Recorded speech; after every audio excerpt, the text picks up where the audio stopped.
Hello everyone, how's it going? It's Professional here. Today I wanted to bring you guys another top 5 video. This top 5 is a very unique one. It's not a topic I have seen many people talk about, but it's a very big problem on GTA Online. This topic is 5 reasons why destroying cargo is wrong. By cargo, I mean any kind of cargo you use from a business, ranging from crates to vehicle cargo to hangar cargo to MC product sales. Any kind of cargo you grind for is counted. I am not counting business battles because they are something else. Plenty of people still destroy cargo, and I've been telling people it's wrong to do for years. In this video, I'm going to explain 5 reasons why it's wrong to intentionally destroy cargo. I know some people are going to say, oh, you're just upset that someone destroyed your cargo. No, trust me, I'm not. I have plenty of money on this game, so it doesn't really affect me. It's annoying, sure, when my cargo gets destroyed, but it's not something that really affects me. This video is directed towards the lower levels, people that do not have as much money as me and are victims of cargo griefing. I am hoping that I can convince at least one person that cargo griefing is wrong. Now enough of me talking, let me start the video. I hope you guys enjoy it. Here, starting off with number 5 is, just because the game lets you do it does not make it correct. I have heard this argument so much, and it's the number one argument cargo griefers use. They also tend to use this argument that destroying your cargo somehow encourages competition. Let's examine the first argument. You get this message in the lobby when someone is sourcing or selling cargo. The game tells you to destroy the cargo for cash and RP. Just because the game tells you to do it does not make it correct to do so. It's a nonsense argument. If cargo griefers actually believed this and did it because they say the game tells you to do it, then does that mean they instantly join those terrible adversary modes and dispatch missions? You get a notification at the top of your screen, just like the message to destroy cargo, telling you to play dispatch. Do they instantly join the dispatch mission because the game tells them to? No, they don't.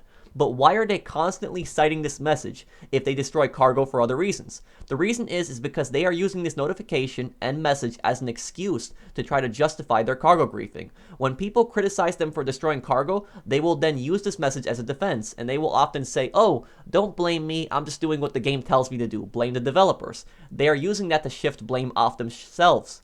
While I agree some blame lies in the developer for not allowing us to sell in invite-only sessions, the ultimate blame here is on the person who destroyed cargo. This argument could be used if you had to destroy cargo and the game would not let you progress further if you didn't. That is not the case here.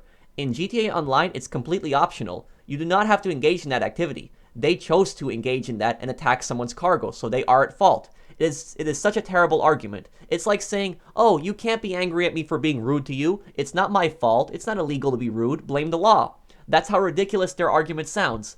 As for the other argument, that it somehow creates competition, this would be a good argument if destroying cargo increased your cargo value or if you could steal it. It doesn't. And while you can steal a hangar crate, that doesn't really count. Because in order to really profit with the hangar, you need to source all the same crate, and chances are, it's not the same crate you are sourcing. Import-export can be stolen, but almost nobody does that, and it doesn't pay itself off because it's very hard to shoot somebody out of the vehicle, and by the time you actually do it, the vehicle is shot up and so damaged, it's just not worth stealing.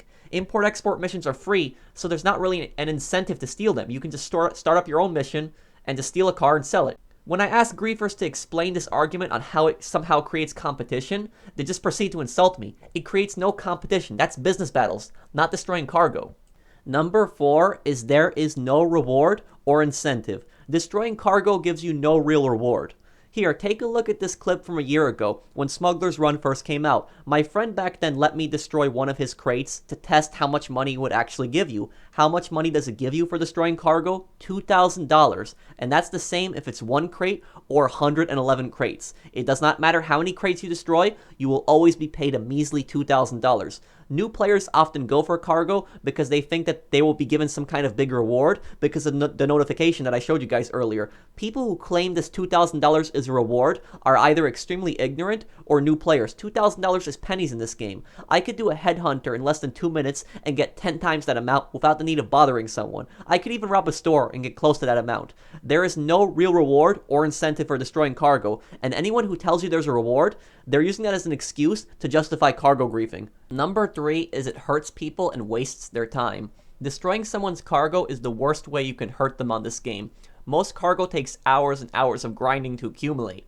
Just look at this one crate retrieval I'm doing. I have to fly out to the ocean for 3 pickups and constantly fly back and forth.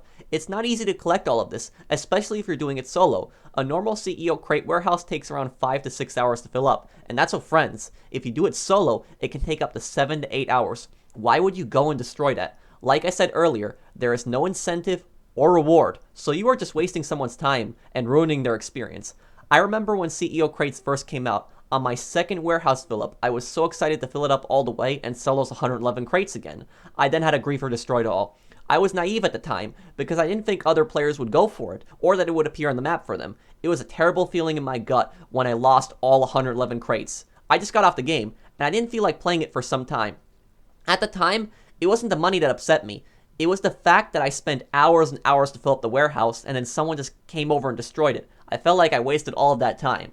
Anyone who has been in these shoes knows exactly what I'm talking about. These griefers would argue that it's fair game because it's PvP. But why would you go and do that to someone? They didn't ask to be attacked. There's a difference between a friendly PvP and being a scumbag. If you want to engage in PvP with someone, do it when they aren't selling cargo. And this brings me to my next point, which is, would you want it to happen to yourself? Anyone who thinks that destroying cargo in this game is okay, I would ask them if they would want it happening to them. We went over earlier on how long it takes to fill up cargo. Take a look at this clip from the other day when I was selling my nightclub. I get attacked by an actual griefer here. This takes at least 24 hours to grow this much product, and even though I left, I still lost the majority of it. Anyone who thinks it's okay to destroy cargo like this, would they want to be in the same situation, losing a huge nightclub sale like me, or 111 crates? 4 top range cars, a full MC business, or a full bunker? Would you like to be attacked and lose that? Whenever I pose this question to cargo griefers, they commonly say, oh, we wouldn't do that because we have modded money or glitched money. Well, if they say that, they are admitting to cheating, and they admit that they have no appreciation for people's hard work who choose to play the game fairly. This is why players with modded money and glitched money commonly destroy product. They have no appreciation for the hard work it takes to grind these businesses.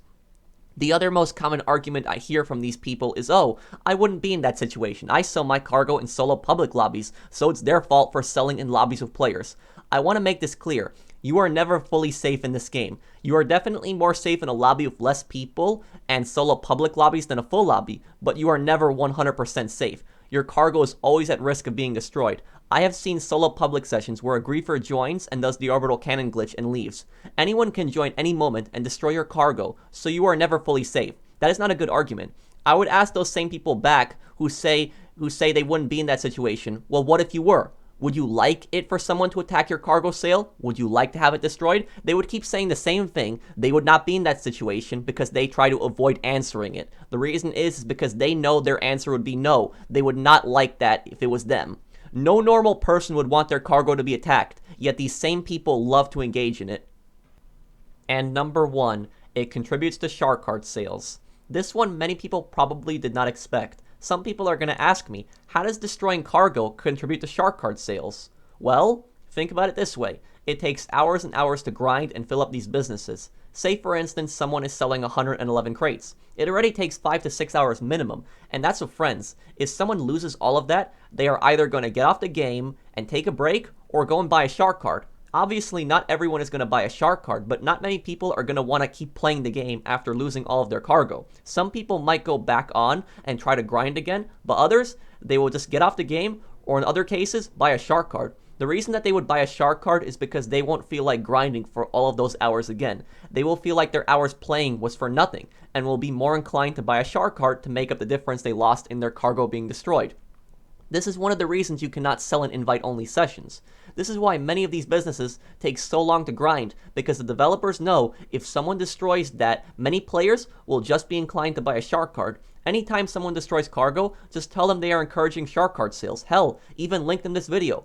Out of all the arguments I have had with cargo griefers, accusing them of selling shark cards irritates them the most. I have had people freak out on me because I accused them of that. They often argued with me telling me they are not telling anyone to buy shark cards. What they don't understand is that by destroying cargo, they are creating an environment that encourages shark card sales. There is no doubt many shark cards have been purchased because someone lost cargo.